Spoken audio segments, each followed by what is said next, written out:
Hi guys, कैसे हैं? उम्मीद है कि स्वस्थ होंगे, मस्त होंगे, ज़बरदस्त होंगे। तो आज जो है हम एक न्यू वैकेंसी के बारे में बात कर रहे हैं, जो कि आप लोग को जो है इस नए वैकेंसी के बारे में हो सकता है कि भी पहले से भी पता होगा या नहीं भी पता होगा। तो इस वैकेंसी को आप जो है गौर से समझने का कोशिश कीजिएगा और यह वैकेंसी जो है बहुत आसान तरीक़ा से आपको जॉब लेने का सुनहरा मौका मिल सकता है। तो आप देखे होइएगा, ऊपर में दिया हुआ है बिहार जीविका भर्ती। क्या दिया हुआ है? बिहार जीविका भर्ती के बारे में दिया है, जो कि 2025 में चल रहा है। तो इसमें बहुत सारे जो स्टूडेंट्स हैं उनका एक क्वेश्चन होता है कि सर, ये जीविका की जब बात बोलते हैं तो महिला की बात होता है। ऐसा नहीं है, कोई ज़रूरी नहीं है कि जीविका में काम करने वाले जो लोग होते हैं वो सारे के सारे महिला ही हैं, ऐसा नहीं है। तो अभी जो हम बता रहे हैं वही आपका जो है बिहार जीविका जो है भर्ती 2025 के बारे में, जो कि ये ऑनलाइन आवेदन शुरू हो चुका है। तो इसका अगर हम लोग वैकेंसी की बात बोले कि नंबर ऑफ वैकेंसी कितना है, तो आप देख सकते हैं कि 2747 पोस्ट है इसमें। किसमें? इसमें 2747 पोस्ट है, जो कि बिहार में जीविका का जो भर्ती आया है उसमें टोटल पोस्ट की बात बोल रहे हैं। आगे चलकर हम आपको पूरे डिटेल्स बताने का प्रयास कर रहे हैं, आप थोड़ा ध्यान से देखिए। उसके बाद पोस्ट ऑफ नेम, आपका जो पोस्ट ऑफ नेम बता रहा है कि वेरियस पोस्ट है, मतलब इसमें जो पोस्ट कोई एक पोस्ट के लिए इतना वैकेंसी नहीं दिया गया है। इसमें जो है जो बहुत सारे पोस्ट हैं, जो कि आगे डिटेल्स हम आपको बता रहे हैं, उसको थोड़ा ध्यान से देखिए। अब इसका बता रहा है कि मोड ऑफ एप्लीकेशन क्या होगा, मतलब कि अगर आप इसमें फॉर्म फिलअप करना चाहते हैं तो क्या इसको ऑफलाइन जमा करेंगे या ऑनलाइन जमा करेंगे। तो देख रहे हैं यहाँ जो भी मोड है वो क्या है, ऑनलाइन मोड आपका है। उसका ऑनलाइन एप्लीकेशन स्टार्ट जो है 30 जुलाई 2025 को हो चुका है, यानी जुलाई में 30 तारीख को इसका जो है ऑनलाइन आवेदन शुरू हो गया है। और इसका लास्ट डेट जो है अगस्त में दिया है, वह 18 अगस्त 2025 की बात बोल रहा है। यहाँ तक कोई दिक्कत नहीं ना? तो ये हम लोग आपको बताएं कि टोटल पोस्ट कितना है, इसका मोड क्या होगा, ऑनलाइन मोड होगा। ये आवेदन जो शुरू हुआ है वो 30 जुलाई से शुरू हुआ है और लास्ट डेट इसका दिया हुआ 18 अगस्त दिया हुआ है। इसमें किसी को कोई प्रकार का दिक्कत नहीं होना चाहिए। अब जो है तो post name of the number of vacancy, अब जो हम ऊपर में जो बताए थे पोस्ट नेम, जो वेरियस पोस्ट की बात कर रहे थे, वही पोस्ट के बारे में बता रहे हैं कि कौन सा पोस्ट है और किस पोस्ट में कितना वैकेंसी निकला हुआ है। तो देखिए, पहला पोस्ट है कि ब्लॉक प्रोजेक्ट मैनेजर। इसमें क्या है कि आपको 73 को सीट दिया हुआ है। उसके बाद लाइवलीहुड स्पेशलिस्ट जो है, इसमें 235 सीट है। उसके बाद एरिया कोऑर्डिनेटर जो है उसमें दिया है 374 सीट दिया हुआ है। उसके बाद अकाउंटेंट जो है उसमें दिया है 167 सीट। उसका दिया ऑफिस असिस्टेंट्स की बात बोले, चाहे वो डिस्ट्रिक्ट लेवल पे हो या ब्लॉक लेवल पे हो, उसमें का सीट दिया है 187 दिया है। कम्युनिटी कोऑर्डिनेटर दिया है 1177 दिया है। और ब्लॉक आईटी एक्जीक्यूटिव का जो सीट है वह 534 दिया हुआ है। अगर टोटल पद की बात बोले तो टोटल पद को अगर आप ऐड करेंगे, टोटल सीट को अगर ऐड करते हैं तो ये आपका 2747 पोस्ट है। समझ में आया? तो आप जैसा कि देखते होंगे, सबसे ज़्यादा पोस्ट की बात बोले तो कम्युनिटी कोऑर्डिनेटर का पोस्ट है। किसका पोस्ट है? कम्युनिटी कोऑर्डिनेटर का पोस्ट है। इसमें ज़्यादा सीट है, तो स्वाभाविक सी बात है कि ज़्यादा सीट है तो ज़्यादा व्यक्ति भी अप्लाई करेंगे, इसमें कोई शक की बात नहीं है। सबसे कम सीट की बात बोले तो प्रोजेक्ट मैनेजर का सीट है। किसका सीट है? प्रोजेक्ट मैनेजर का सीट है। यहाँ तक इन्हीं को कोई दिक्कत है तो बताइए। लेकिन आप किसी भी जो पोस्ट है, किसी भी पोस्ट के लिए आप फॉर्म फिलअप कर सकते हैं, लेकिन ध्यान देंगे उसका भी क्राइटेरिया है कि किस पोस्ट में क्या क्या आवश्यकता है, किन व्यक्तियों को होगा। जैसे मान लीजिए ब्लॉक आईटी एग्जीक्यूटिव में है, इसमें नॉर्मल व्यक्ति को नहीं होगा, नहीं, इसमें जो क्या होगा, वो जैसे बीएससी किए हैं, बीएससी आईटी किए हुए हैं, पीजीडीसीए किए हुए हैं, इन लोगों को होगा। तो चलिए हम लोग पोस्ट की बात बोले और नंबर ऑफ सीट की बात आपको हम बताएं।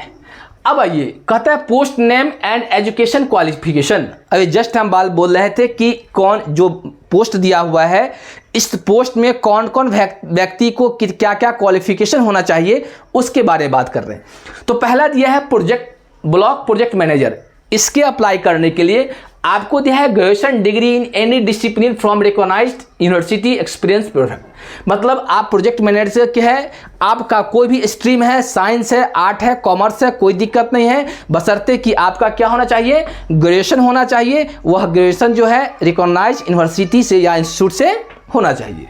दूसरा कहता है लाइवलीहुड स्पेशलिस्ट, कहता है refer to official notification for the office specialised wise qualification details.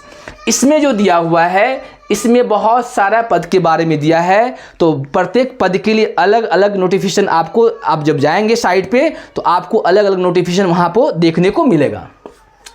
उसका बोला है कि एरिया कोऑर्डिनेटर की बात बोले, और एरिया कोऑर्डिनेटर की बात बोलेंगे तो क्लियर दिया है graduate degree in any subject. मतलब एरिया कोऑर्डिनेटर अगर बनना चाहते हैं तो आपको किसी भी सब्जेक्ट से क्या होना चाहिए, ग्रेजुएशन होना चाहिए। इसका strong communication and field experience of desirable. उसके साथ साथ आपका जो कम्युनिकेशन जो स्किल होता है, जो बात करने का जो तरीका होता है, नहीं उस पर आपको पकड़ होना चाहिए। उसके बाद चलिए अकाउंटेंट की बात बोल रहे हैं। अब इसमें क्या है, बैचलर डिग्री इन कॉमर्स यानी बीकॉम की बात बोल रहे हैं। यानी जो बच्चे ग्रेजुएशन कर चुके हैं, जिनका रिजल्ट पब्लिश्ड हो चुका है, जैसा कि अभी कुछ दिन पहले ग्रेजुएशन का जो फाइनल रिजल्ट आया है, वो भी आप फॉर्म फिलअप कर सकते हैं। तो वो उसका फ्रॉम एक रिकॉग्नाइज्ड यूनिवर्सिटी या इंस्टीट्यूट, वो व्यक्ति जो मान लीजिए किसी यूनिवर्सिटी से या रिकॉग्नाइज्ड हो या इंस्टीट्यूट हो, उससे उनको ये डिग्री होना चाहिए। उसके बाद हम बात करेंगे ऑफिस असिस्टेंट्स की बात बोलेंगे। तो इसमें देखिए क्या आता है, graduate degree in any subject. मतलब आपका ग्रेजुएशन जो होता है किसी भी सब्जेक्ट से हो सकता है।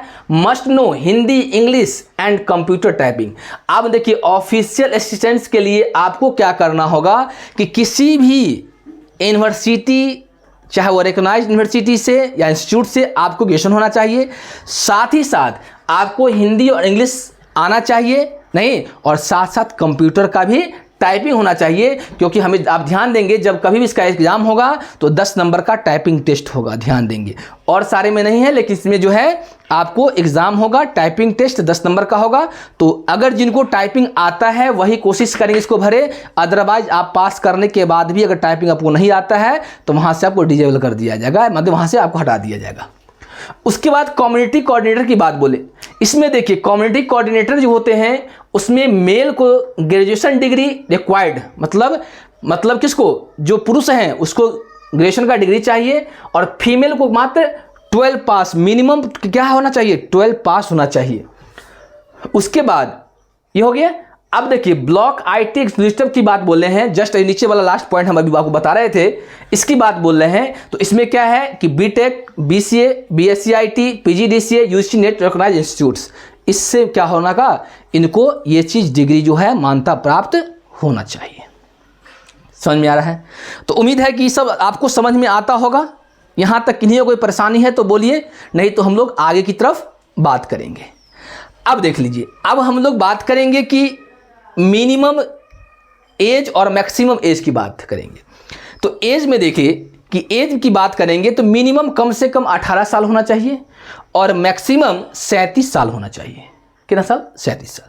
आइए अब देखिए कि जनरल में जो फीमेल है, नहीं क्या है, सॉरी मेल होगा, यहाँ पे मेल होगा। जनरल या ईडब्ल्यूएस मेल की बात बोले तो 37 साल। अगर फीमेल की बात करें, इसमें यूआर है, बीसी है, ईबीसी है या ईडब्ल्यूएस है, उसका 40 साल दिया हुआ है। मेल में देखिए बीसी या ईबीसी का 40 साल दिया हुआ है। एससी और एसटी की बात बोले, मेल या फीमेल, उसका क्या दिया है, 42 साल दिया हुआ है। और जो वर्तमान में अभी जो है बीआरएलएसपी के माध्यम से जिनका एज अगर 55 साल है, वो भी फॉर्म को फिलअप कर सकते हैं, कोई दिक्कत की बात नहीं होगा। अब चलिए हम लोग बात करते हैं सैलरी की बात बोलते हैं कि अगर मान लीजिए आप जॉब करेंगे तो आपका सैलरी क्या होगा। तो सैलरी में देखिए दिया हुआ ब्लॉक प्रोजेक्ट मैनेजर का दिया है 36,101 रुपया, लाइवलीहुड स्पेशलिस्ट का दिया है 32,458, एरिया कोऑर्डिनेटर का दिया है 22,662 रुपया। अकाउंट का दिया है वही सेम दिया है 22,662 रुपया। उसके बाद ऑफिशियल असिस्टेंट्स को दिया है देखिए 15,990। कम्युनिटी कोऑर्डिनेटर का दिया है 15,990। ब्लॉक IT इंस्टीट्यूट का दिया है 22,662। तो आपको जो है जीविका भर्ती के बारे में आपको जो है आपको हम बताने का प्रयास किए। इसका कुछ सिलेबस भी दिया हुआ है, प्रत्येक पोस्ट का सिलेबस दिया हुआ है।